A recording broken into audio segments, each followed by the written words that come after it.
Welcome, everyone, to CHM. We're very, very pleased about tonight's program. Let me introduce myself. I'm Dan Lewin. I'm the CEO of the museum.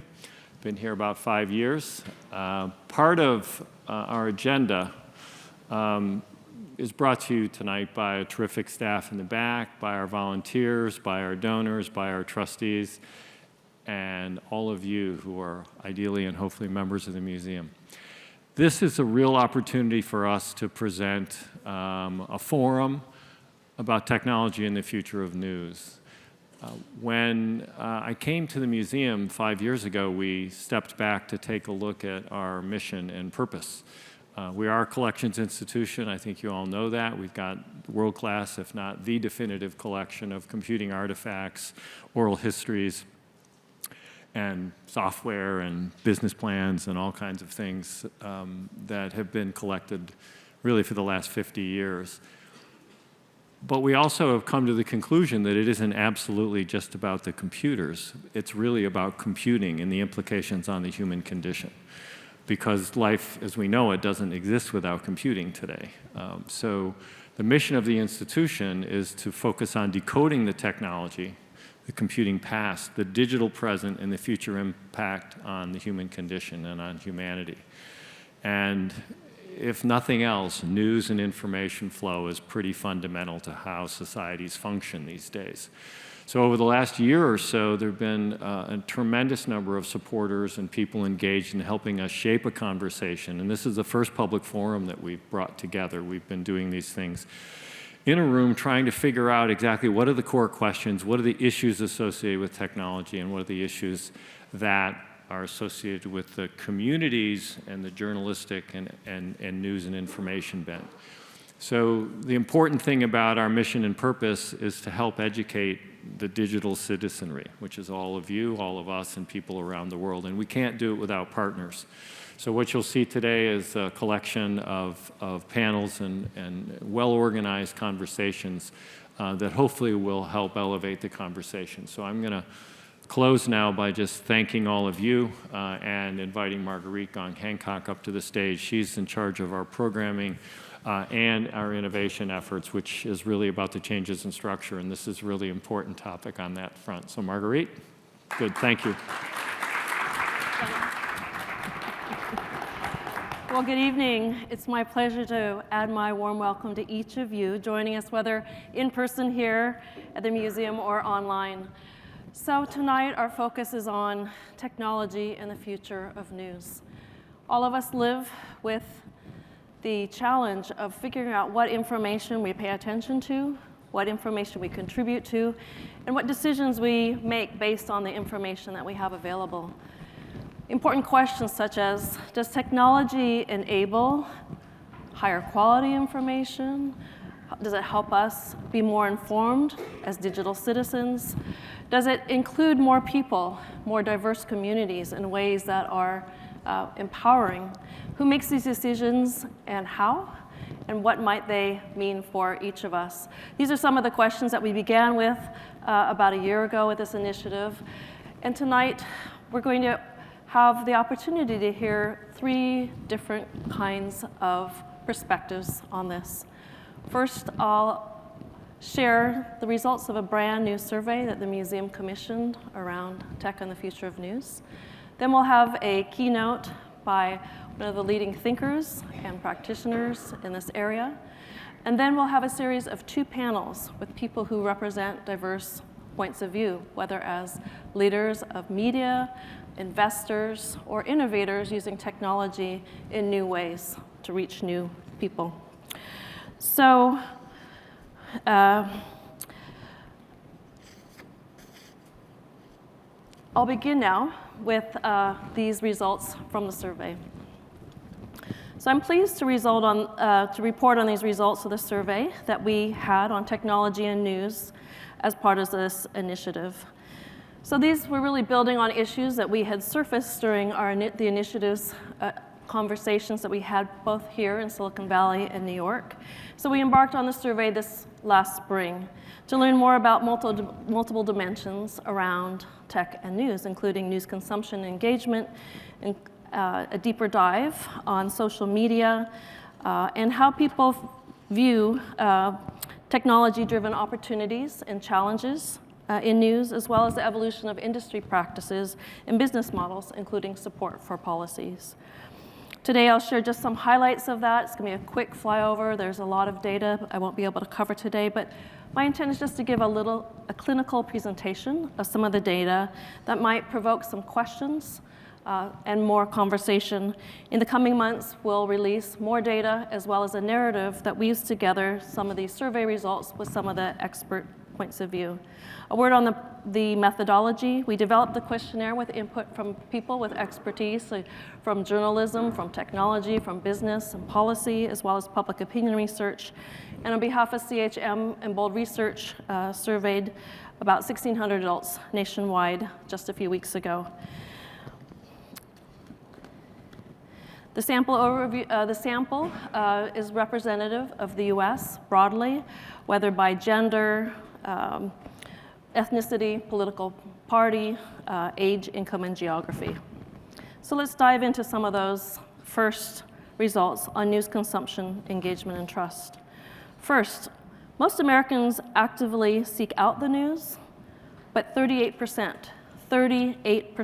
or 2 in 5, only consume news passively or actively avoid news altogether.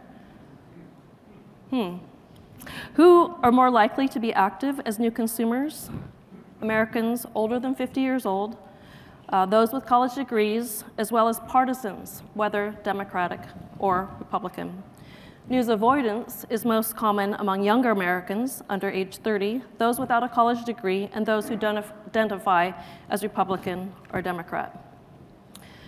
Next, over 90% of Americans consume news on digital devices at least sometimes, with 70% of Americans reporting that they often get news on digital devices. Americans' access to news online is more than television, radio, and print combined. So while online news consumption is common across all Americans, Americans over 50 years old are much more likely to get news from television, radio, and print. And not surprisingly, those under age 34 lead the use of online news.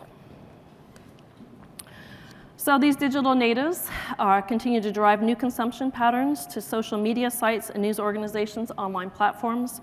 The most common sources of news include Facebook, search engines like Google, YouTube, websites of local newspapers, and then news feeds.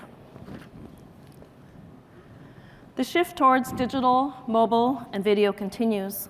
Compared to 5 years ago, American news consumers are less reliant on traditional sources like print publications, radio, and television. And areas of greater reliance for news include video, like TikTok, and audio, like podcasts or other innovative uses, which we'll hear about tonight. Notably, the proportion of Facebook users who are relying less on Facebook for news, relying on Facebook less outweighs the proportion of users who are relying on it more. This relates also to Facebook's decline in attention towards news. Over the past year, what has had the largest impact on America's level of engagement with news? Nearly 2 in 3 of all Americans identified the ability to find credible or trustworthy information, and more than half pointed to balanced or unbiased news coverage as critical. About 1/3 of Americans report their engagement with news had been impacted by diversity and the amount of information available. Notably, among white, Hispanic, Black, and AAPI Americans, the opinions varied by more than 10% about the relative importance of factors such as the diversity of information availability, the ability to find information relevant to me personally, and the ability to find information that I agree with. For Americans, trust in information from news sources is polarized by partisanship and education. Republicans and non-college educated Americans consistently have less trust of news organizations than Democrats and those with college degrees. However, regardless of education or partisanship, Americans trust information from local news organizations more than regional, statewide, or national news organizations. Let's look more on social media and news. Americans are most likely to consume content shared by their friends or family on social media sites. 75% reported that. But a majority of Americans still report that they are likely to consume posts from news organizations on these sites. And overall engagement with posts from content creators or influencers rather than news organizations is lower than other sources, but it's still common. In fact, it dominates with younger Americans under 35, people of color, those of households making under $75,000 per year.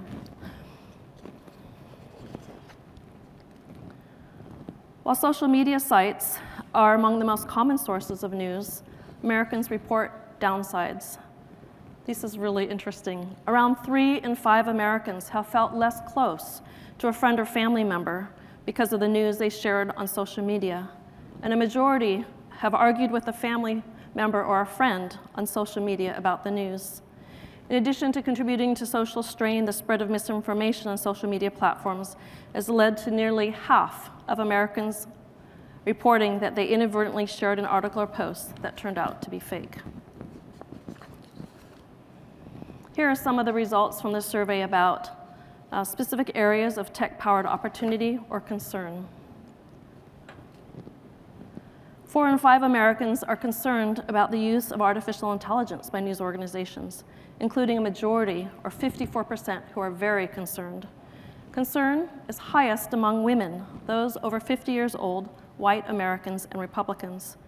Interestingly, these 80% of Americans concerned about AI use by news organizations report this concern regardless of their familiarity with the technology. This finding is very different from surveys from 2 years ago by other organizations, when familiarity with new tech, such as AI, was correlated with lower levels of concern. Again, regardless of familiarity with AI, 80% of Americans are reporting concern. In general, Americans are uncomfortable with the use of AI by news organizations, regardless of how it is being used. However, Americans share a particularly high degree of discomfort with AI being used to write articles or produce images for news articles. When given the option in the survey to express specific concerns about AI in an open-ended question, more than 67% of the respondents took time to record their views, sometimes ranging from a few words to many paragraphs. Frequently cited concerns included lack of accuracy, bias, creation of misinformation, or other fake content. Others expressed concern about job loss for local journalists and the replacement of human reporting. How do Americans feel about news media to discern what is fake? Less than half felt confident that news media can discern what is fake information, fake audio, images, or video. Beyond AI, Americans are deeply concerned about political bias in the news, the spread of misinformation, and the consolidation of the news industry. More than 4 in 5 Americans are also concerned about the influence of tech companies on the news, the growing mistrust of journalists and the news more broadly, and the politically divided news media landscape. When asked what role might the government play, Americans agree that many forces in today's news ecosystem are concerning. However, there is broad support for requiring social media companies to increase transparency around content moderation, 89% support for that, and also to establish regulations around the use of AI. However, Americans disagree by partisanship on many other potential policies.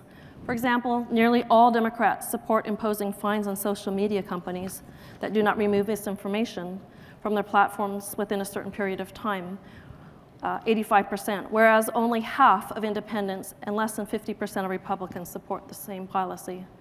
On the other hand, 70% of Republicans support a policy to prohibit social media companies from banning users based on their political views, compared to just 44% of Democrats. Americans are split whether TikTok should be banned in the US, including 15% who are not sure. Just under half of Americans support a ban, with the strongest support coming from Americans over 50 years old and Republicans. And opposition to a TikTok ban in the United States is strongest among 18 to 34-year-olds and Democrats. This polarization among Americans is in stark relief on whether the government should play a role in reducing the spread of disinformation. In these 4 sample policies, you can see that in each case, there's diametrically opposed opinions between Democrats and Republicans on whether to support the policy. So in close, I wanted to share just quickly 8 insights. Many Americans are disengaged with news. 40% only consume news passively or actively avoid news altogether.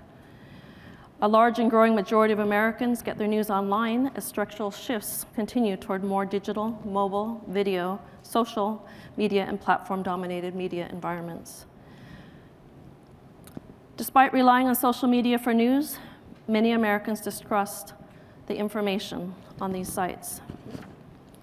Around 3 in 5 Americans have felt less close to a family or member or friend because of the news they shared.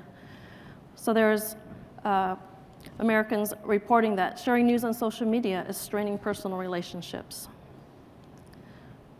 Trustworthy and unbiased news is reported as a top priority when choosing what news to engage with. And local news rules. Regardless of education level or partisanship, Americans trust information coming from the local level. The majority of Americans is concerned about AI in the news.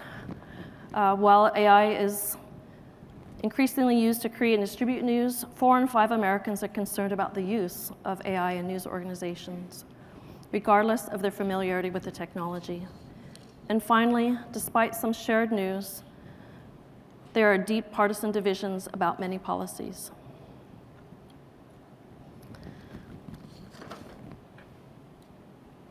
We found these results very interesting, and they set the landscape for today's conversation to have very fresh data about Americans' perspectives on different aspects of technology and news. And we'll just explore 3 threads in tonight's program, as I mentioned, about a broad view about technology and news and a free press in the digital world. And then secondly, we'll focus on national news, local news, and the ways that they're informing each other. And last, we'll hear from some innovators who are using new technology tools to be side by side with communities across the United States in new ways of delivering, sharing, creating news. So now it's my pleasure to introduce our keynote speaker, Richard Gingras. As Global Vice President of News at Google, he leads how Google surfaces news across its consumer services, as well as efforts to enable a healthy, open ecosystem for quality journalism. Involved in digital media since 1980, he helped found Salon.com. He worked at Apple, overseeing the development of eWorld, and also helped start the at-home network at Excite. Previously, he was a member of the Knight Commission on Trust, Media, and Democracy. He focuses on freedom of the press around the world as he serves on the boards of the First Amendment Coalition, the International Consortium of Investigative Journalists, the International Center for Journalists, and the James W. Foley Legacy Foundation. So, continuing our tradition here at CHM, I'll introduce him using 5 numbers. So 50 was the number of years that he's been working at the intersection of media, technology, and policy. 1980 was the year that he launched his first digital news product.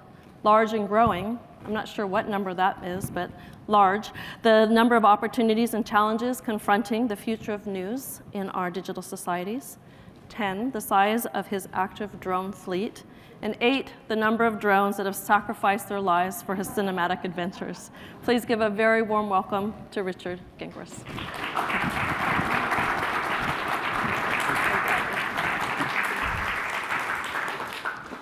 Well, first of all, thank you, Daniel. Thank you, Marguerite, for that introduction. Basically, I've been around a long time.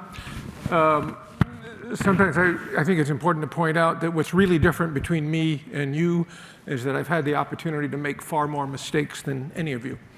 And in my own view, on a good day, if I'm being smart at all, it's figuring out, excuse me, what questions we should be asking ourselves. And I'll ask several of those questions tonight. In 1791, when our First Amendment came to be, one could not have imagined what it would enable 2 centuries later. Back then, the printing press and the physical movement of paper was the most advanced way to share ideas beyond the scope of an oral conversation. It could take weeks or months for a debate to reach and play out on the national stage. Since then, our voices have carried faster and farther, first by telegraph, then radio, then television. Our understanding of the meaning of free expression expanded. The words and voices of those who had access to these technologies, which were very few people, carried more weight than ever before. Until the 1990s, receiving information became increasingly easy, but publishing information continued to be the privilege of a few. For everyone else, expression was constrained to a circle of friends and coworkers. Maybe you could mail a newsletter to a select set of people. The public square was top-down, not bottoms-up. The internet changed that. It put a printing press in everyone's hands. Friction was removed. Everyone had the opportunity to share their voice in the public square, and they did. You could reach every person in the world if they were willing to listen. In the United States, the internet could be considered the First Amendment come to life, good, bad, or indifferent. It changed how people communicate, learn, sell, shop, influence, manipulate. It changed how we are informed about the issues of the day. It changed how we form opinions about the issues of the day. It changed how we develop perceptions of the world around us and of each other. In a world with unfettered free expression, the nature of both public discourse and political engagement and discussion changes. Yes, the internet can enable and elevate noble speech, that which appeals to our better angels and allows us to find consensus. But it also enables heinous speech, or where anger, outrage, or self-righteousness can fuel a hatred of others. Sadly, it is far easier to stimulate an audience with intensely emotional content than with nuanced, complex analysis. We are tribal beings. We think first through the filter of what our friends, our tribe, expect us to believe. We think first, as Daniel Goldman would expound, through a social construct. If the head of the tribe says the moon is green, one would be inclined to agree, lest you not receive a leg of the roasting calf that night. Emotions tend not to prioritize accuracy. We easily fall prey to misinformation. These are not new trends.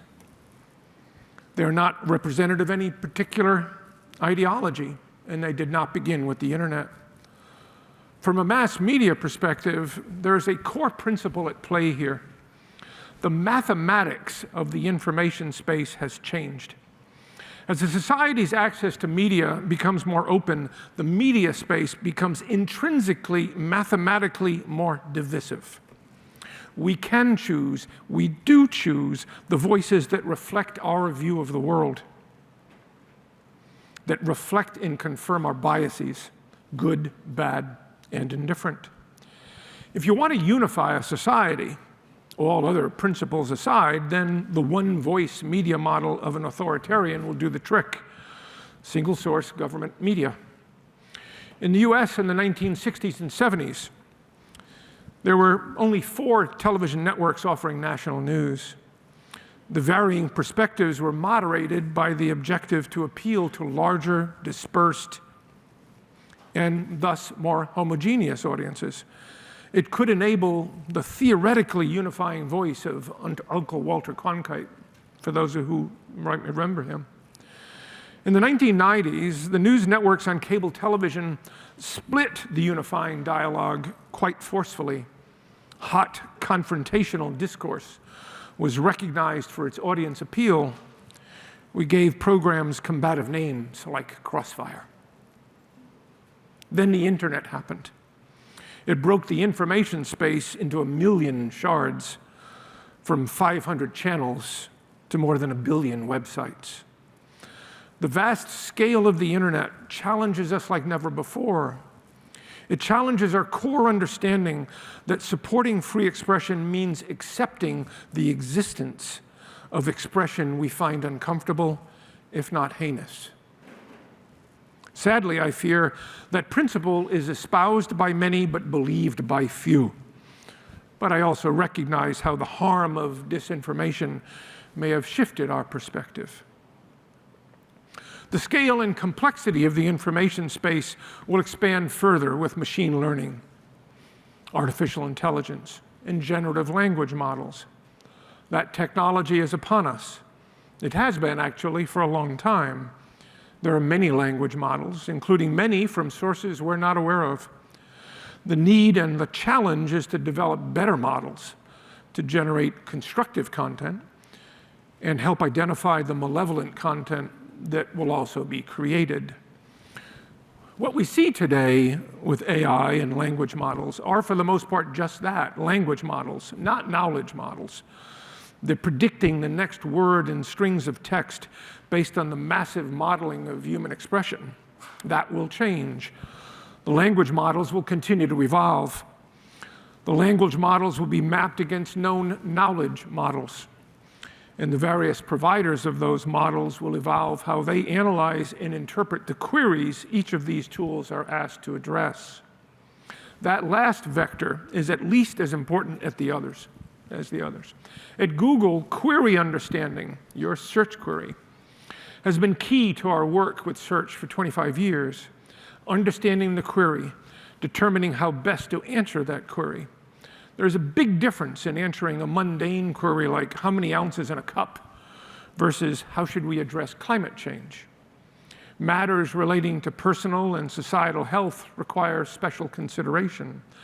Matters of competing societal perspectives are more wisely addressed with diverse voices expressing diverse perspectives. Will the many available generative AI models further facilitate the creation of misinformation and disinformation? Assume they will. That should not surprise us, given the progression we have seen with the internet's full embodiment of our First Amendment. Yes, the determination of the provenance of the content, where it comes from, whether it be an image or a paragraph, will be key. In most cases, the more useful path will be determining the reputation of the source publishing that information. What signals measure a source's reputation? In our minds as a search engine, in your minds as consumers. How does the context impact the assessment? How might we detect patterns of endorsement or, conversely, patterns of coordinated disinformation behavior? The impact of generative AI on disinformation will add further urgency to regulate such behavior, which will engender its own set of challenging consequences, and I'll get to that. But like all technology, generative AI has value, even as it intrinsically has no values. Technology has value, but has no intrinsic values. There is value in generative AI in the domain of local news.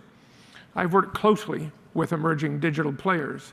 A particularly successful one is Jeff Elgie and his 10-year-old company, Village Media, in Canada.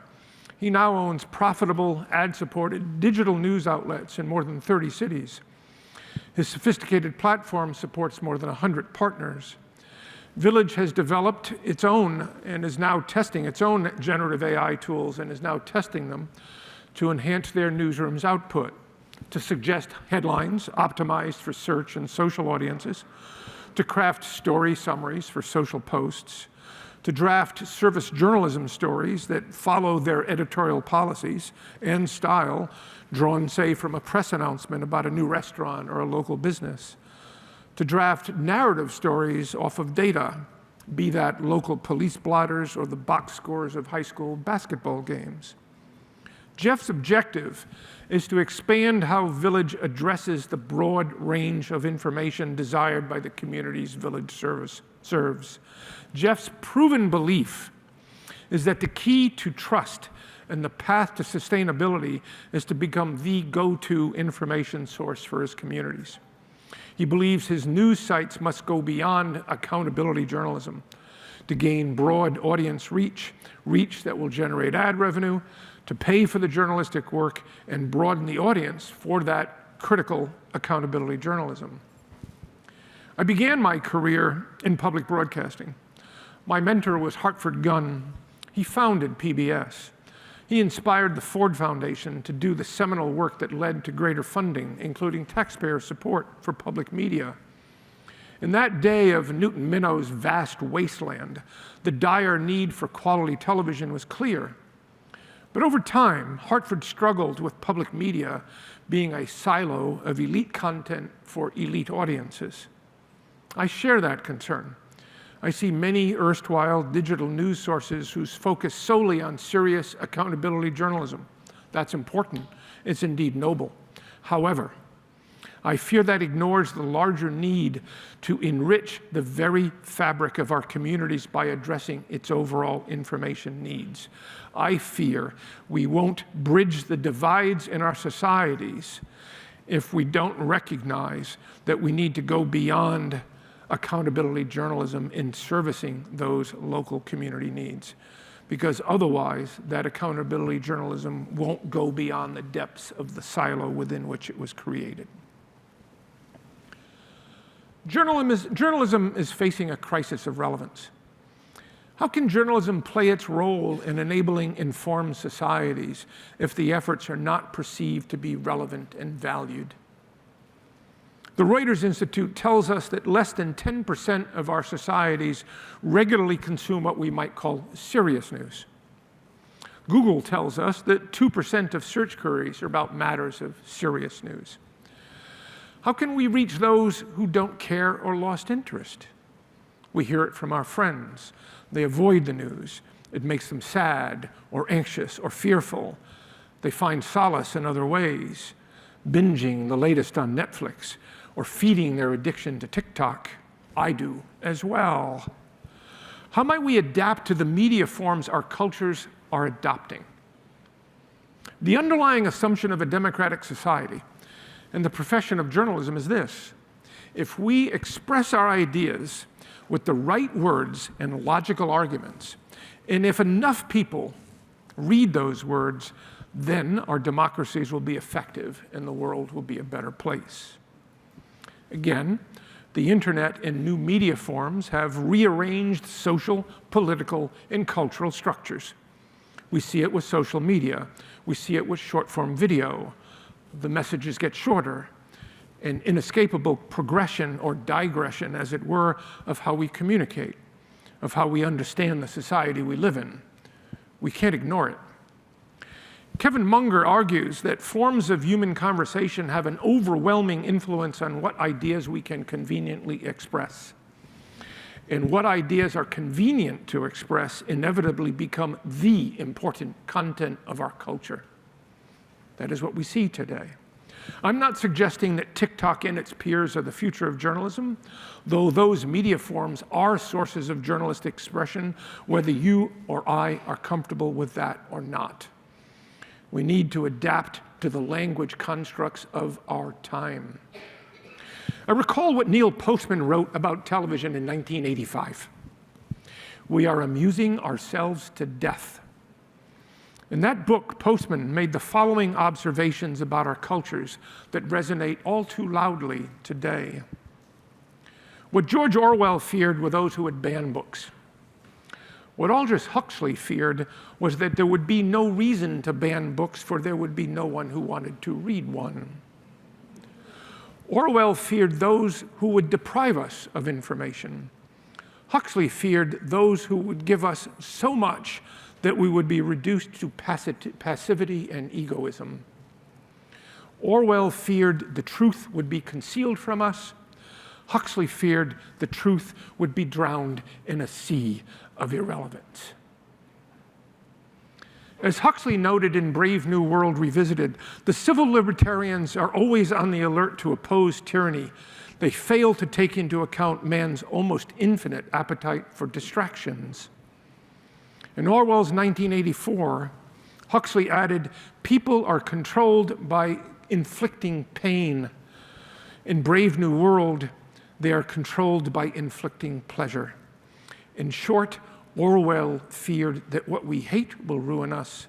Huxley feared that what we love will ruin us.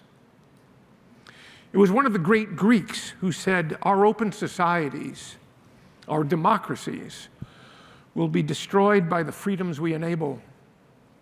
Wise words, terrifying words. They hit a little too close to home. The political sphere has adapted to the capabilities of the internet to speak to voters, to build political alliances far more quickly and effectively than the world of journalism. We see the impact around the world, the demise of democracies and the rise of authoritarians. The trend is concerning, as concerning to me as it is to you.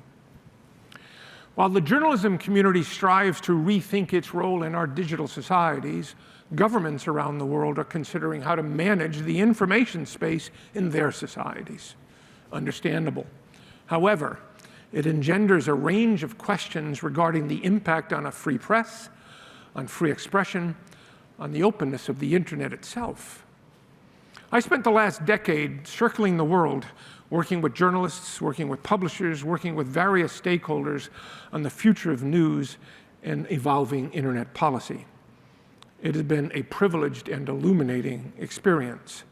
Nothing matches the challenging complexity our digital societies face.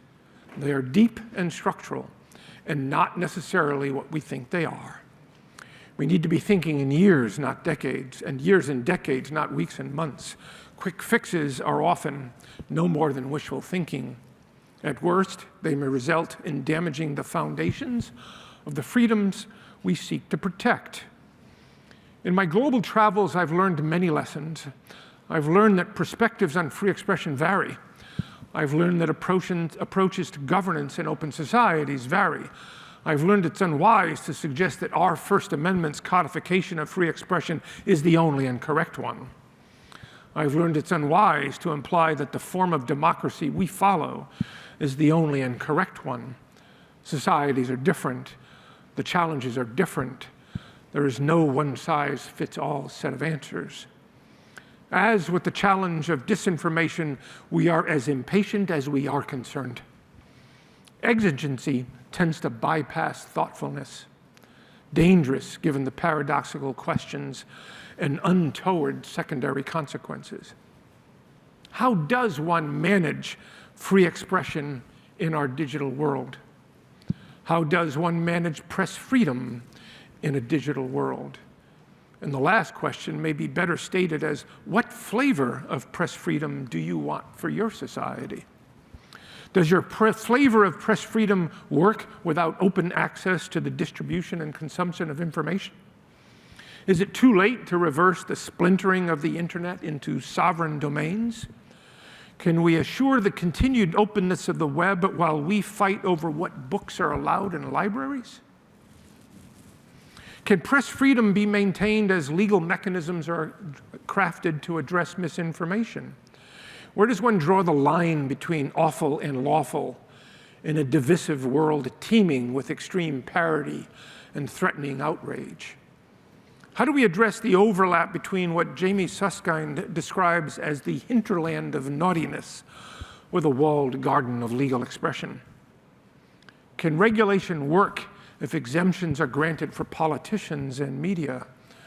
Might such mechanisms be used against the press by well-intentioned leaders? Does what we see in the US with politicians attacking disinformation researchers give further hint of this paradoxical challenge?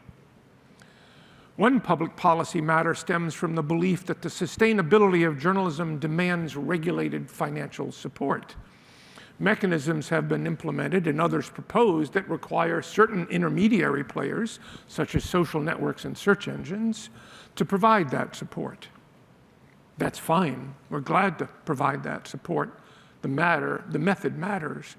How do such approaches enable the press but not create political or legacy bias? Will any mechanism actually benefit quality journalism, or will it simply preference embedded players? Will emerging voices be stifled by those embedded players?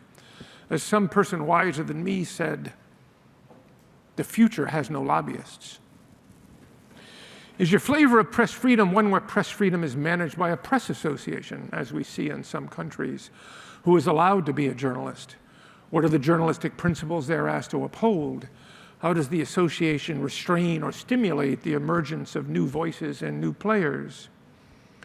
Will remuneration rights benefit the creation of quality journalism for local communities, or will it disproportionately support high-volume producers of a vast wasteland of digital content, including what many will consider misinformation? Thomas Jefferson believed copyright was an insult to advanced civilization. Jefferson felt that it should be our objective to share knowledge and to allow others to build on that knowledge. In fact, what is the nature of expression itself, be it art or music or the written word? Is human expression not in every instance a mashup? A mashup of what has been learned and expressed before? Is not journalism an ongoing progression of derivative works? What might Jefferson think of all this today? We're at a seminal point in the evolution of our digital societies. We're at a seminal point in the role of the press in those societies. Are we considering these questions with the thoughtfulness and care they deserve? One last observation.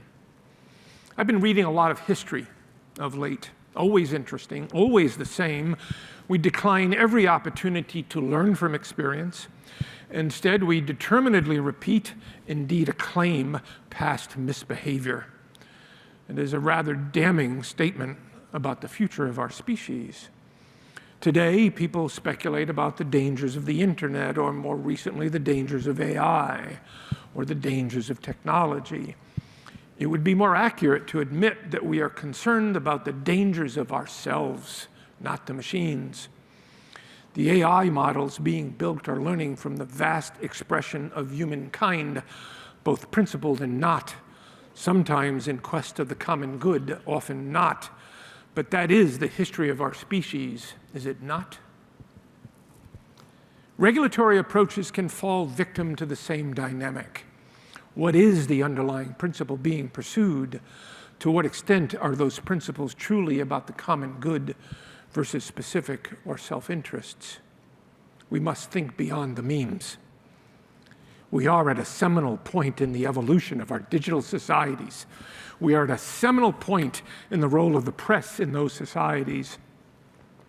Might we consider those questions with the thoughtfulness and care they deserve? I thank you.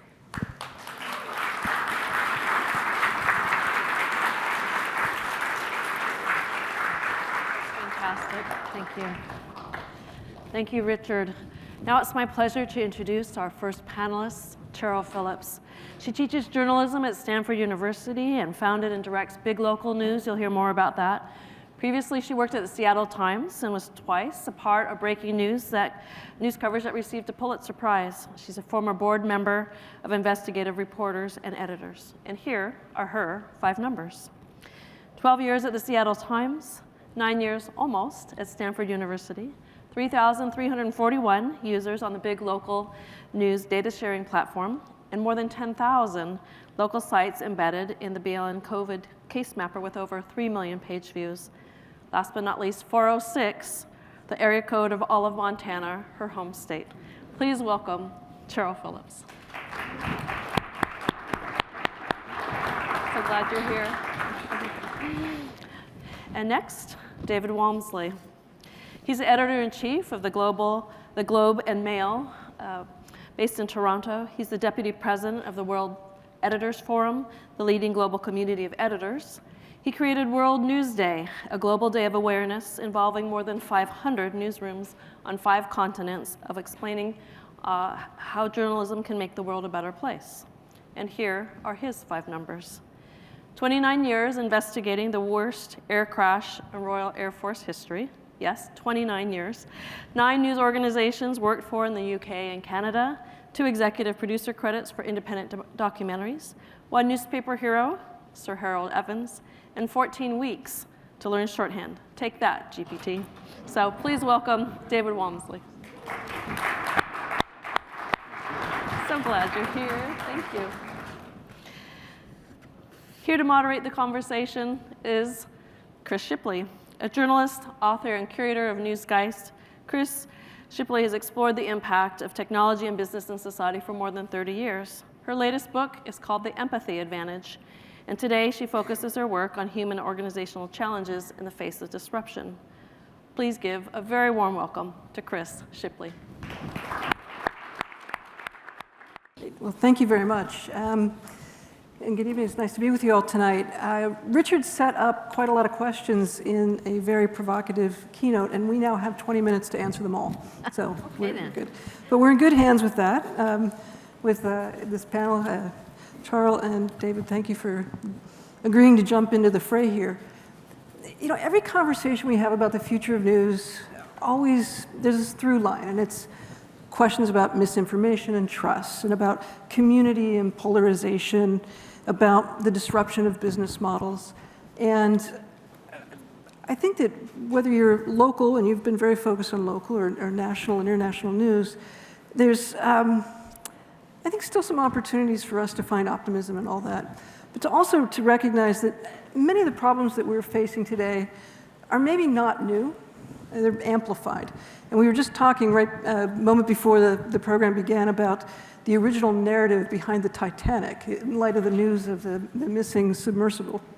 And David, I'm going to ask you to tell that story because I think it does reflect this idea that maybe all is amplified rather than created new. Sure, thanks very much, Chris. It's lovely to be here. Thanks for turning out and showing your interest. The idea of the Titanic, of course, we all know it was sunk by an iceberg. But what we don't seem to remember about 15 years ago was discovered was that there was a fire on board the Titanic when it set sail, and it was on fire as it headed to New York. It was on fire for about 3 weeks. It started in the port and it carried on into the Atlantic, and it thinned the steel of the hull. So when it did hit the iceberg, the hull was so thinned that it didn't stand a chance. And I think that speaks a little bit to most people probably in the room don't realize that. The very first story you hear of a story is the one that sticks with you.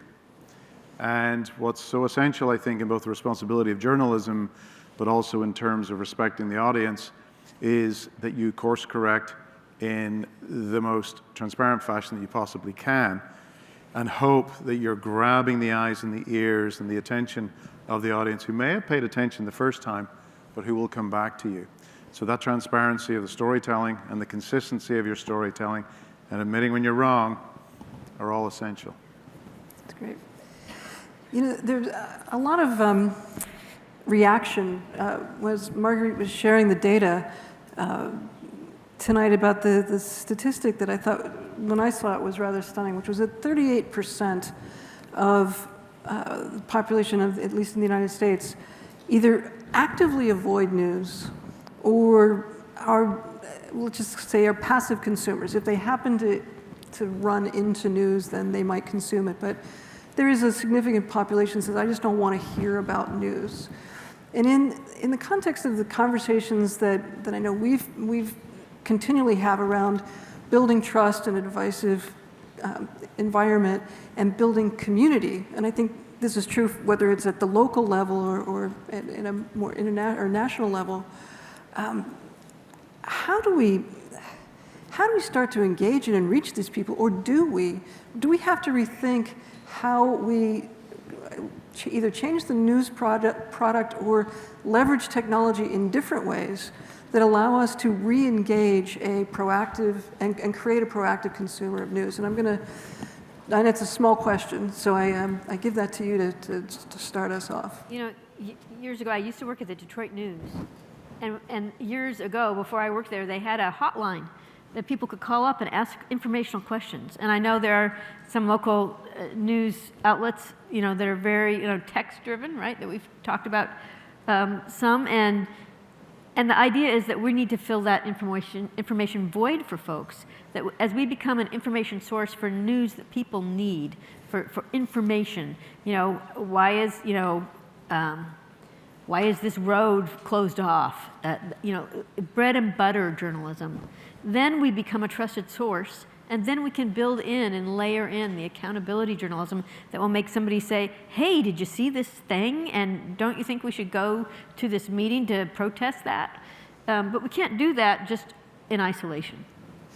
But let's poke on that a little bit, because I think there's a sort of a sense, and David, I'll direct this one to you, that we as journalists know, we have the knowledge, we have the story, and we must give it to the reader, the consumer. The idea of community kind of inverts that relationship. How are you thinking about the engagement of community, whether it's someone calling up and saying, you know, I need information on road closures, as you just discussed, or just what is it, what are the stories that you as a community need us to tell you rather than us being the experts telling you? So the biggest advantage I have in Canada is it's such a wide country. It's got 6 time zones, so I can't possibly tell each individual community story. So you take that on the headline, you take that as a defeat, and you turn it into a victory by focusing very clearly on small communities on any given period of time. But you can't walk into that community that you've never served or where the news organization hasn't been heard of, never mind trusted, is just not a part of daily life in a particularly remote northern community or in a rural area where there's a very small population. So the first thing you do is you spend time listening. You hire the local journalists freelance. You work with the community, including the leaders and those using the benefit of social networks to say, what are the issues on mind where the national media, we're not going to tell you the stories, you're going to tell us, but what we can do is amplify them. I speak often about the convening power of news organizations. Done correctly, they can become that traditional meeting place, that town hall that Richard spoke of, where you say, here are some big issues that need to get fixed. I do have influence. It is a big cudgel when it's used in a heavy-handed way. It doesn't have to be done in a heavy-handed way, but if you back the community and you're responsible and you spend the time, you can really make a difference.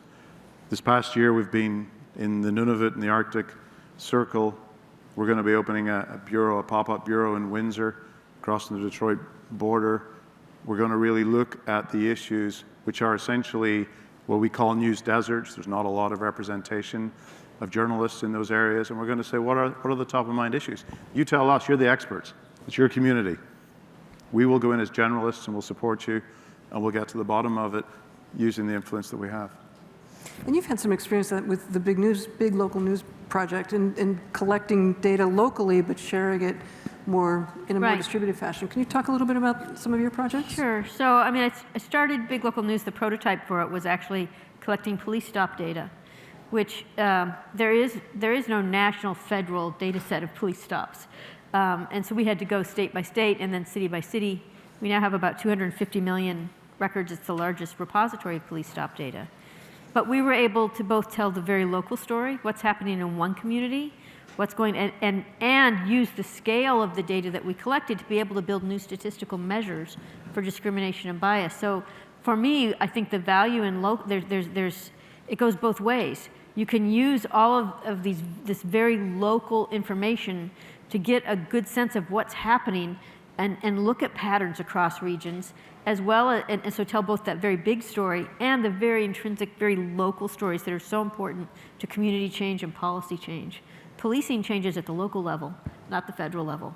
And so we needed both of those things to be able to really effectively communicate, I think. And we do that across a lot of different data, from COVID data to policing data to school enrollment data, a variety of things.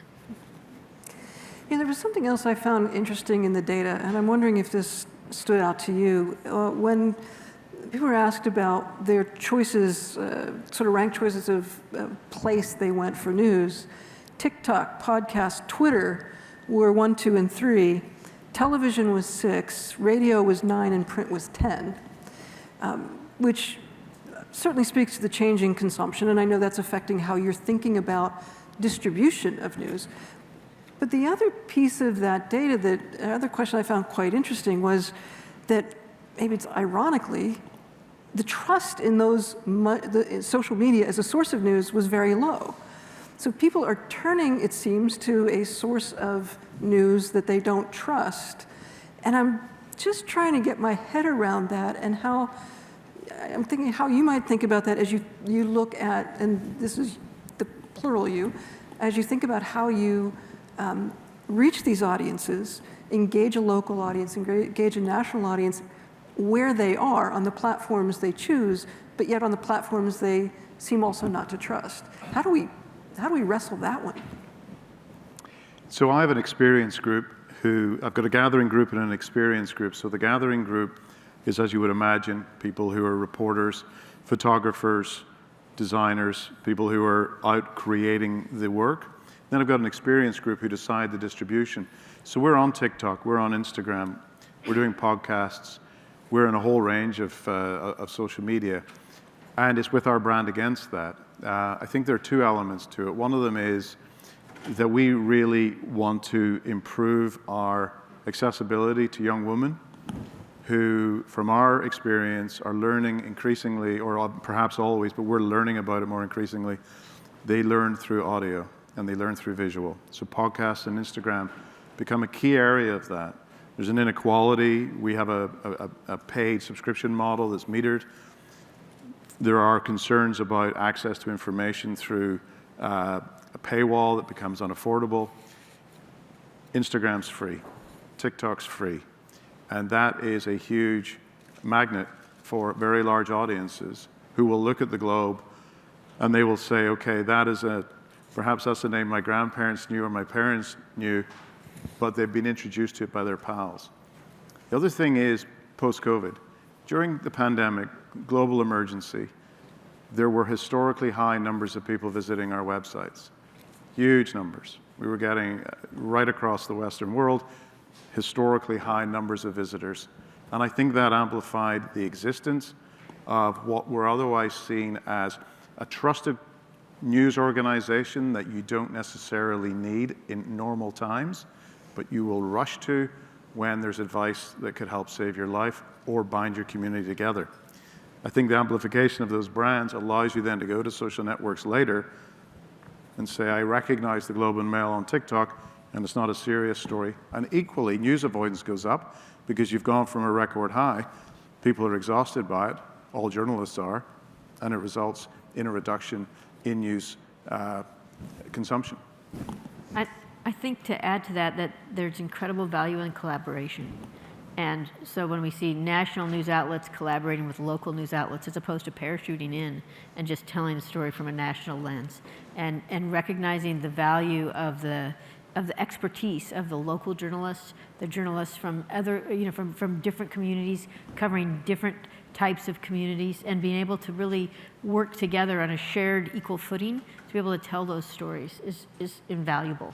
And that's where I see a huge shift happening right now in American journalism.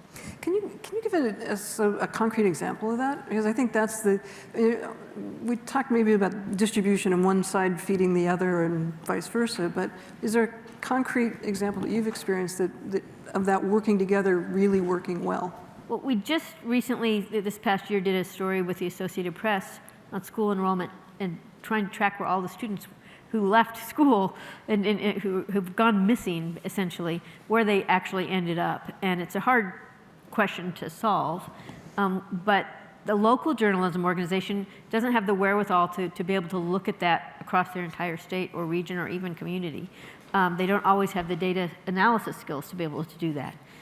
So we partnered with the Associated Press, and we collected all of the data, and then we worked with dozens of local news organizations to tell those very local stories, because those local education reporters knew the people to talk to.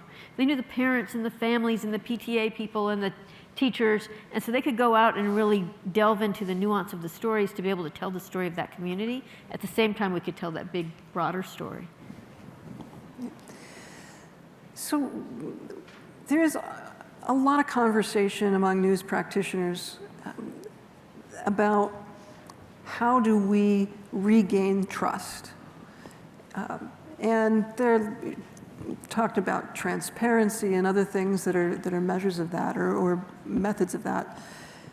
And I'd love to hear your perspective on that question, and not just how do journalism, how does news media become more trustworthy, but how can news consumers, since we can all sit in this room and say, you know, we're waiting for you to be trustworthy again, or we can, as consumers of news, work to recover our trust in news. It's maybe two sides of an awkwardly shaped or bent coin, I'm not sure. But can we speak a little bit of that? So how do we collectively, as a community of news creators and consumers, collaborating on a shared understanding, or the goal to having a shared understanding, learn to trust one another? So there's no question that if your daughter is dating a journalist, you kind of, your shoulders slump a bit, don't they? You know, there's something inherently villainous about that, or at least it's not a second-hand car salesman. Maybe it should have been. Then you meet the journalist, and you're a bit more impressed, because you realize that they're thinking and they're caring about their community, and they've got some gumption, and there's something going on between their ears. You cannot visit, and you shouldn't probably date every daughter in the country, but you cannot visit every kitchen table and have that discussion. But what you can offer is the methodology of the efforts you put into it. You can put the dollars against the work you did. You can show how many people you spoke to, how many people agreed to talk to you back, how many people were on the record, how many people gave you private information that you then used. And you begin to create a template, I think, for the idea, A, you're not making it up, but B, that brilliance that I love of the blank page every day is something that you're going to have to fill. And because you don't make it up, it's because you have connected to different people. But what we need to do on the flip side of that is do an awful lot more to explain the methodology, not only of the stories we did, but how we selected those stories, how we chose to do certain stories, and as gatekeepers of that knowledge, why do we decline other stories? My biggest single challenge is that professional paradox. I want everything to look fantastic and simple.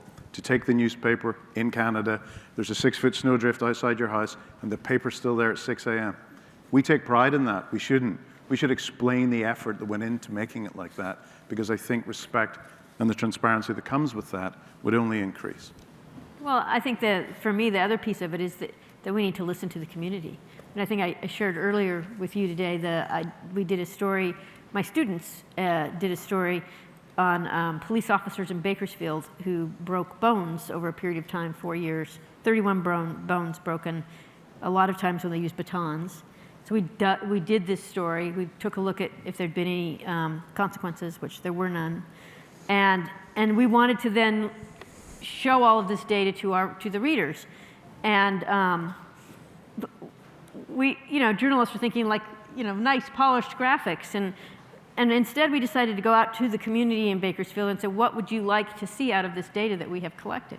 What information would you like? And they're like, just give us the badge number, the name of the officer, did they have other incidents? And they're like, just give us these basic facts. And like, this is what we want, to give us what we want. And if we hadn't done that, like going out to the community and actually just listening, just stop talking and listen, I think goes a long way for building trust. Yep.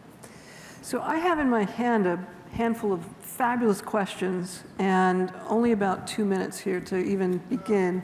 So I'm going to try to at least aggregate a couple of these in a question that's come up around artificial intelligence. And one of the framings was, so maybe I'm paraphrasing here, but compare and contrast sort of editorial roles of the past versus algorithmic roles potentially of the future. Where do we stand on balance? It's a little question, and we've got 30 seconds. So, David, I'm going to give it to you. I think there's massive potential. There's massive potential in doing the commodity work. For example, we already do it when it comes to stock prices. I don't need someone sitting there. When I started doing this in this business, I used to have to write out the high tide and the low tide every night and put it out onto the paper in the morning. Don't need to do that anymore. The commodity stock prices come and go. You need to label it, though. You need to say what is not being done by a human, and you need human oversight. Cool. Great. Well, the Computer History Museum is a learning environment, right? And it is here not only to be instructive in the moment, but for the future. And one of the traditions at Computer History Museum on a panel like this is the one-word piece of advice. So we'll wrap this session with your one words, and Carl, we'll start with you. It's persistence. Because I first had the idea of big local news, I think in 2010 or 2011. It didn't happen until 2018. So don't give up. Persistence, excellent. And David? Curiosity. I can teach you how to be a journalist. I cannot teach you curiosity. And if you haven't got curiosity, you won't be a good journalist. Great. Well, David, Carly, thank you both very much for being part of this conversation. We just touched the very top of it. Thanks so much. Thank you very much. Well, next we're going to shift gears and go deep into some hyper-local news experiences that are happening in different parts of the country. And I'd like to introduce our panelists, starting first with Maritza Felix. So, let's start with it. She's the founder of Connect to Arizona, a news service in Spanish that connects people in Arizona and Sonora, Mexico, primarily through WhatsApp. She's a creator, producer, and host of Cruzado. Gosh, my Spanish is bad today, I'm sorry. Líneas, you're gonna have to help me with this, a podcast, as well as a whole host of gathering places and cafecitos and other things. She's also leading areas of work that are connecting community in new ways. And here are her 5 numbers.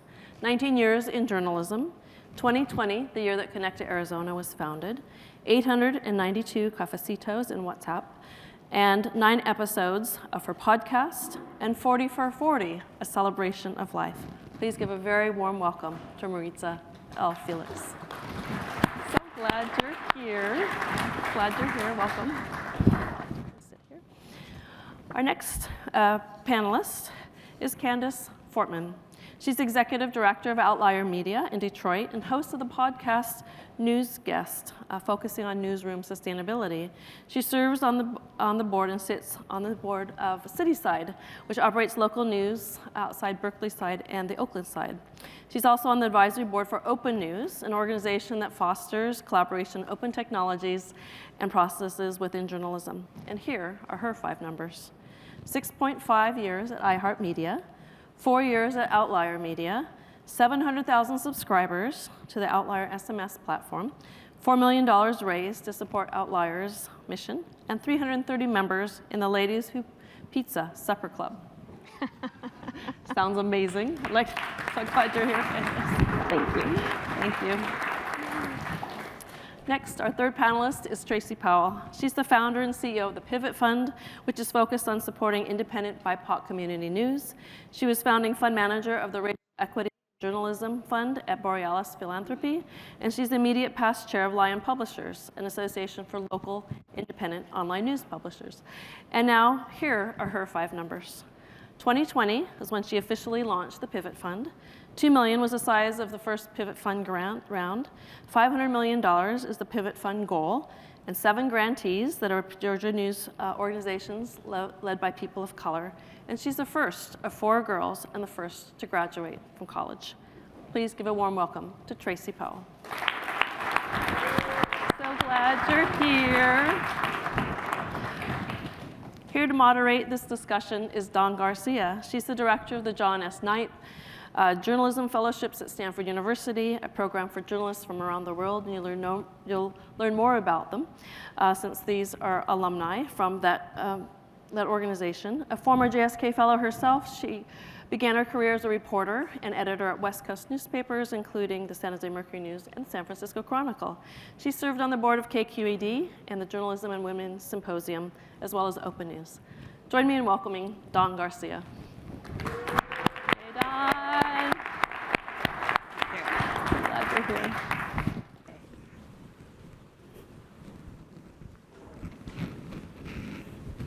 So good evening, Silicon Valley, and everyone watching from home.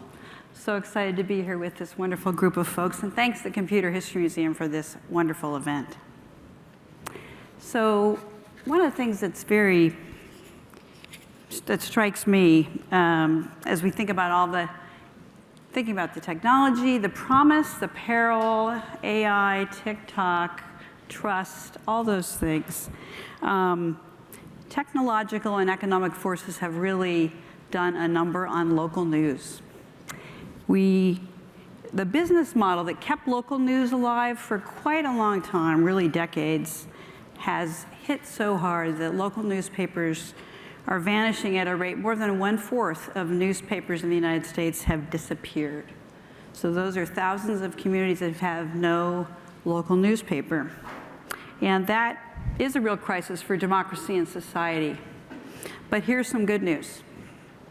Hyper-local news outlets and new models for reaching audiences and community are leveraging the power of technology.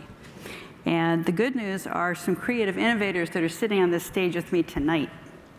These are 3 people who are doing something about it. For them, the status quo is not good enough.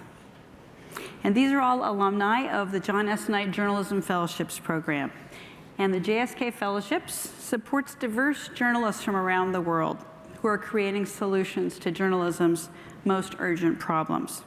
So tonight we're going to have a conversation with this group of journalism innovators who are using technology to deepen engagement of audiences in diverse communities and actually listen to what these communities need. They represent 2 growing trends, and that is the rise of nonprofit local news organizations and an increasing interest by philanthropy in investing in journalism as a way to support this country's democracy. So there are cards going around. I still have, I've given all the cards from the last panel that they didn't get to, so I'm not sure how many questions we'll get to today, but if you have a question, there are cards. Please hand those to someone in the audience who's kicking them up. Okay, so let's begin. So I would just like to ask each of you the 90-second story of Connecta, Arizona, Outlier Media, and the Pivot Fund. Let's start with you, Tracy. Okay. Well, long story short, I guess I've been building towards this my entire career. I've been layering and layering and layering. But the real turning point happened at Stanford as a JSK fellow. While there, I researched how audiences access information and then what they do with it once they have it. And that work kind of built on a previous white paper that I wrote called New Jacks. And New Jacks looked at this group of, well, journalists and non-journalists that were iterating on Twitter. Back in 2008, I believe, Black Twitter was all the rage. And so I think people recognized then that they did not own or control Twitter. And so they needed to create their own information infrastructure. And that's what I saw happening, and I called them New Jacks. And then at JSK, I looked at those audiences and where audiences was getting information. After I left JSK, I went into philanthropy, and I wrote the paper that established the Racial Equity in Journalism Fund back in 2019, raised over $10 million, gave that away, and then 2 years later, I think after 40 investments, I launched the Pivot Fund. So what is the Pivot Fund? Tell us what the Pivot Fund is. So the Pivot Fund invests in, it's a venture philanthropy. We invest in community-based grassroots newsrooms. We prioritize newsrooms led by and for people of color. We look at really non-traditional. You heard earlier about a lot of these newsrooms are now kind of social media based. That's where people are getting their information. Well, that's where these organizations launch their products. And now we are helping them to de-platform their audiences from those social media based platforms onto their own platforms, and actually also scaling their work. So they're reaching more audiences and also generating revenue to help them become more sustainable. Great, thank you. Maritza, let's talk about some cafecitos here. She's got her Connecta Arizona mug, good product placement. Tell us the 90-second story of Connecta. Buenas tardes. So 2020, pandemic, border restrictions. My mom on the Mexican side of the border, me on the US side of the border. She was greeting me every single day on WhatsApp with "Good morning, gorgeous," a lot of glitters, a lot of flowers, a lot of music. And then some link of misinformation about the pandemic. And then I created a WhatsApp group just to debunk those myths of misinformation for my mom. And we created like a very small WhatsApp group that started with 12 people. We grew to group limits, then we had broadcast lists, then we launched a radio show, then we launched a newsletter. Now we have a podcast for WhatsApp and traditional podcast platforms, and now we reach more than 100,000 people with all the combination of platforms and collaborations that we have. So we're a human bridge connecting two states, two countries, yeah. Okay, so what's with the coffee? Every single day from 2 to 3 p.m., I sit down with my community, and I do have Cafecito on WhatsApp. And it's 300 people having coffee together, interrupting, talking about the news of the days. And for us, Cafecito is the way that we can communicate with each other, and we bring back dialogue to journalism. So I'm always working my orange coffee mug, so really happy to be here. Thank you. Great, thank you. Candace, love to hear about Outlier. All right. Outlier Media is a nonprofit newsroom in Detroit that was built to serve Detroiters' highest information needs. We do that in a few ways. The first thing we do is we look at what are the information needs of Detroiters. We do an information needs assessment every year, and we ask a series of questions over text message.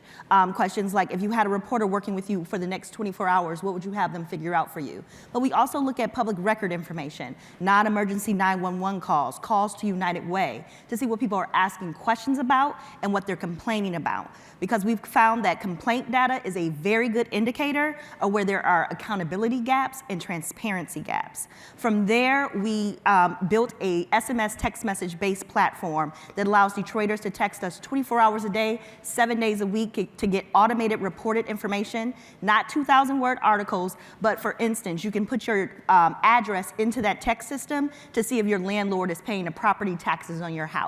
Because we really do feel that information is liberation, and we want to see a liberated Detroit. We also want people to be able to use information to power and fuel their life choices. We do accountability and investigative reporting as well. Many of our sources come directly out of that SMS text message platform. And we also work with a program out of Chicago, founded by City Bureau, called Documenters, where we train and pay Detroiters $18 an hour to go to public meetings, school board meetings, city council meetings. They take notes at those meetings that are then edited by a collaborative that is run by our newsroom of the Detroit Free Press to the ABC affiliate, and then used as part of the public record to make sure that we have a good record of what is happening at City Council, but also that we're using people power to understand what Detroiters want to know and what they need out of local government.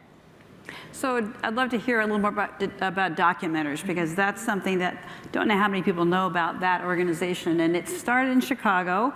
Detroit was the second city, and talk about the growth of that and the power, what it means. They just launched in their 9th city. I know for sure Fresno is one of those cities, and there are others coming online. But Documenters was founded by 4 incredible journalists who were trying to solve the problem of how do we cover local government when daily newspapers were getting smaller and smaller every single day.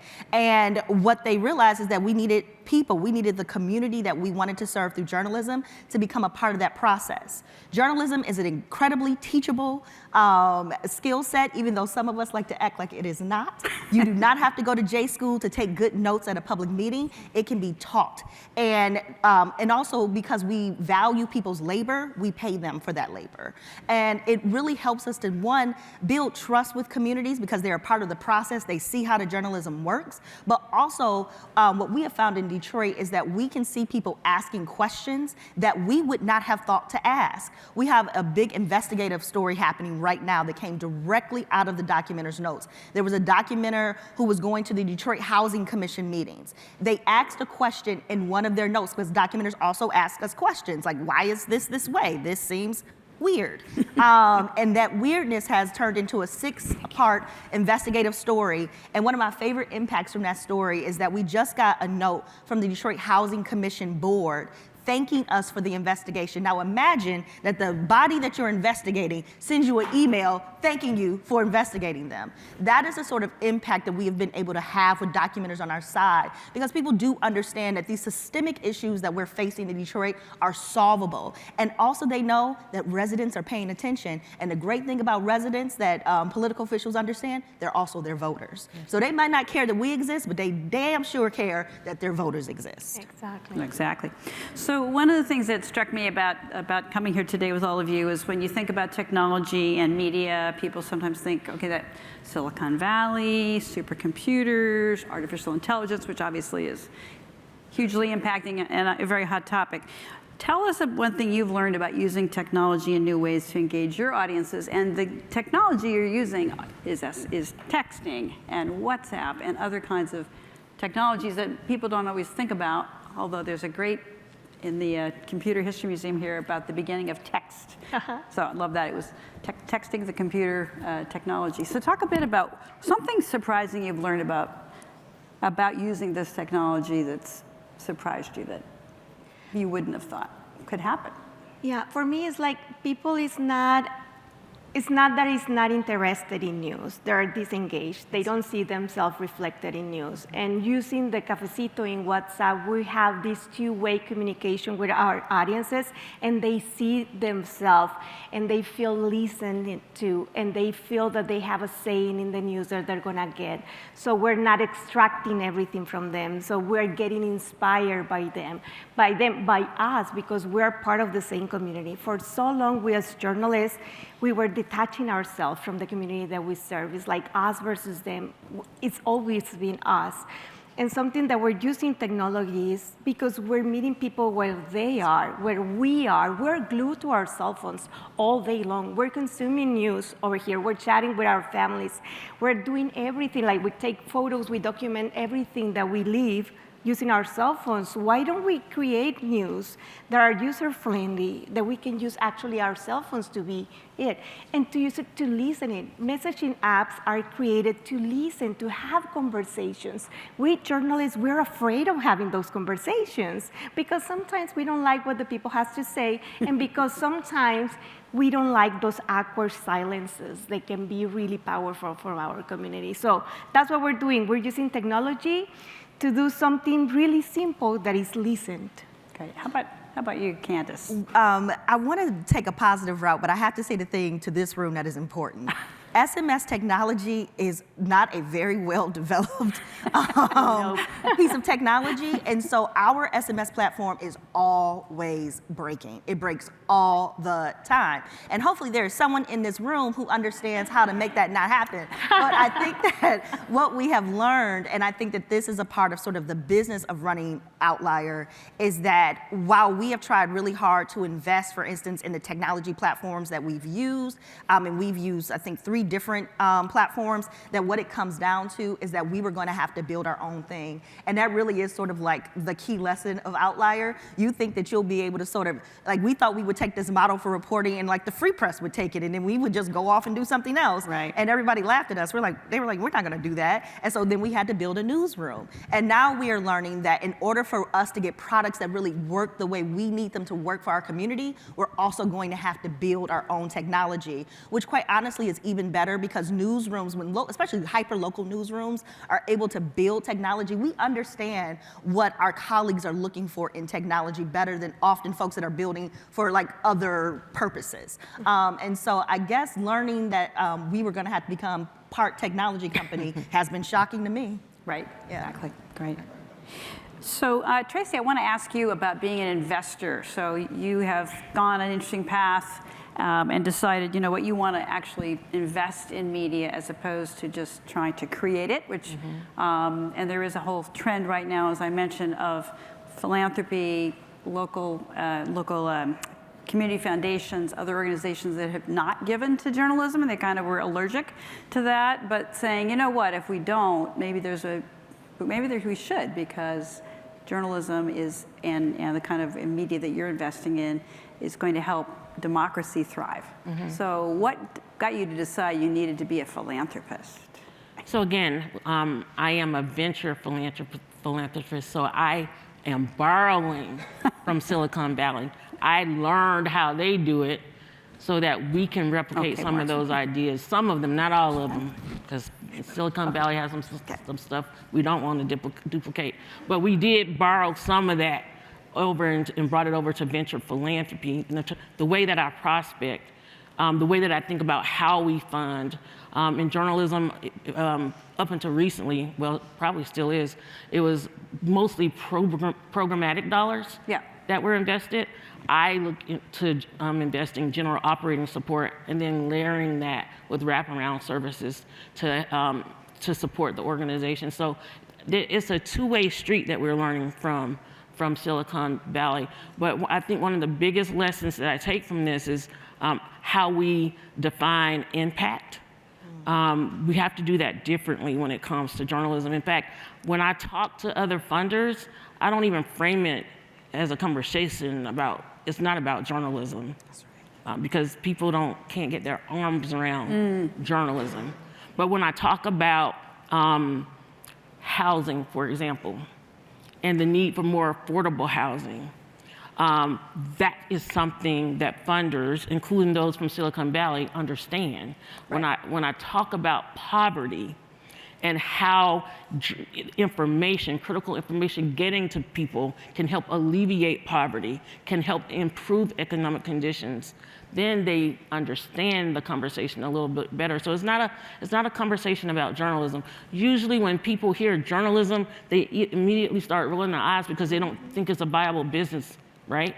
And, well, to some extent, it's not. So, you have to couch it in terms that people can actually relate to. Yeah. People often conflate this is about saving newspapers. That's not, I'm not in this business to try to save newspapers. I know people have romantic ideas about it. I'm not one of those people. I'm in the business of saving local news. Here we go. There's a distinct difference. So we got some good questions here. Good job, audience. One of them says, "Love this all-woman panel." Yay! Please talk about how different is the work that you do in an ecosystem where women lead and make decisions. Ooh, good goodness. There is a quality of care that women and people who identify as women bring to their work that cannot be replicated. And I am so sorry, men. There is something really beautiful about how women think about care. It is natural in many ways. And so I do think that you see in each one of these organizations in the way, from right down to the human policies behind how we treat the people, how we pay people, the kind of benefits we provide, particularly around maternal health. That is a part of being a woman. Those are things that I didn't want to see replicated as a leader of a newsroom. I didn't want those harms done to me and to the people I had worked with before to happen again. And I get to do that because I do get to lead with care. And it's sort of a natural part of how I present my reflection of humanity back, right? And also the women, and the people who helped me get here, like Dawn, they were mostly women. Yep. And it would be a dishonor not to make sure that I am leading in their incredible footsteps. We have unlimited personal days. I don't know what. Yeah, so unlimited mental health leave. Exactly. What was that again? Unlimited personal days. Yeah. Because we understand that people got lives, right? And they have to take care of business. The other piece, I think, at the core of my investments is community. I center community. I don't center star journalists. I don't center newsrooms. I center community. And because community is at the core of what I do, most of the folks that I invest in are women, because they understand community and what community building is all about. They're so used to doing it. And so they are the ones launching these newsrooms. You can see on stage, they're the ones, and so most of the organizations I support are founded by women. But don't get us wrong, this is like a rare thing. I don't see myself reflected in most of the newsrooms. And if I see myself reflected, it's always at the bottom of the stair. So we need more leaders of colors, women with my thick accent that look like me in positions of leaderships in newsrooms, so we can reflect the communities that we're actually serving. Thank you. Thank you. This is for you, Maritza. Hi. How much two-way conversation takes place in the cafecitos? Oh, let me tell you, it's in average, it's 369 messages per hour. So can you tell that? So we talk about Biden elections, Trump, then we go back to the Kardashians, and then we move to Mexico and Venezuela, and then we go back to politics in the US. It's like a real cafecito when you're having conversations with people. We start with a topic, and then once a week I invite an expert to join us to answer the questions of the community directly. So we have had immigration attorneys, people from the federal government, from the CDC, US ambassadors once join us in the group, and I tell them, I don't filter the questions. People are gonna ask you everything that they wanna know, and you need to answer. So that's one of the things for me to invite you to Cafecito, and then your phone number is gonna be public because we know how Cafecitos work in WhatsApp. There is nothing that is gonna be private, nothing. And we're really good with memes, and we use a lot of sense of humor because we realize the sense of humor opens up the conversation. And when people are more receptive, they get the good and the bad news at the same time with a better approach. Great. So we are going to go to our one-word closing. So we're going to use our final minutes here to ask each panelist, what is your one word of advice and why did you choose it? And you have like a minute to do so. Okay, I love the reveal, right? Okay, let's start with Tracy. My one word, intentionality. I think authenticity and intentionality is what's missing from traditional news right now. And it's what these hyperlocal news organizations understand instinctively. And that's why they are having so much success when it comes to reaching and engaging with their audiences, whether that's on the radio or WhatsApp or newsletters or what have you. They get it. They get it. And journalism, traditional journalism and traditional journalism funders need to catch up. Great, thank you. Persevere. Outlier started with one person and a broken SMS system. The day I started, there were 2 people, a broken SMS system, and about $70,000 in the bank. And that $70,000 was spent very quickly because the SMS system cost about $78,000.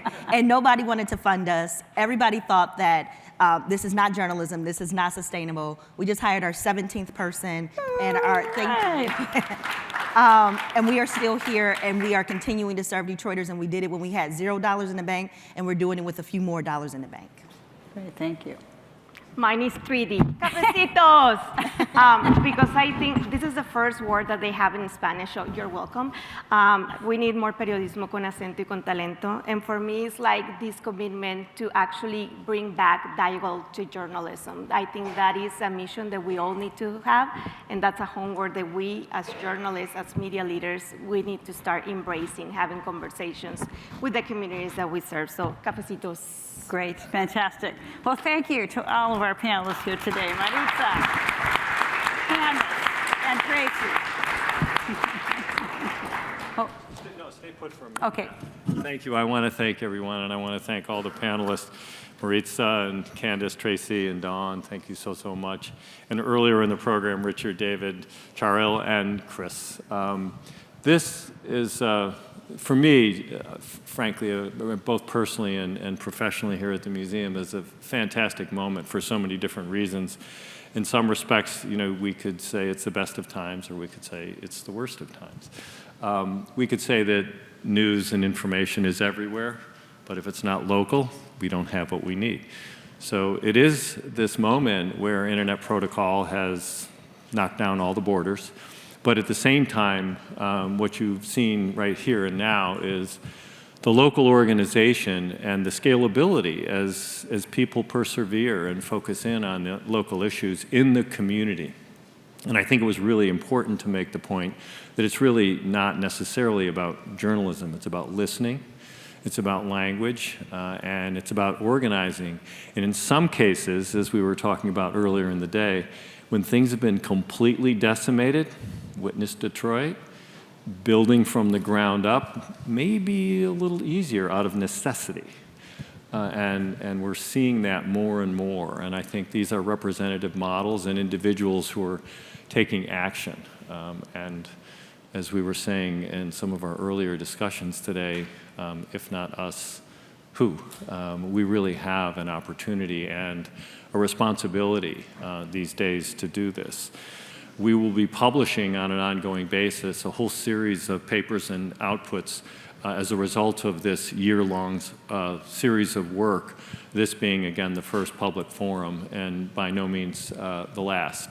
It's really important, I think, as we look forward as an institution, that is grounded in technology and in computing technology in particular, that we reflect upon the amplification that these tools have provided and the scale with which the output and the implications of the technology have created. And we see it in excess in so many different ways.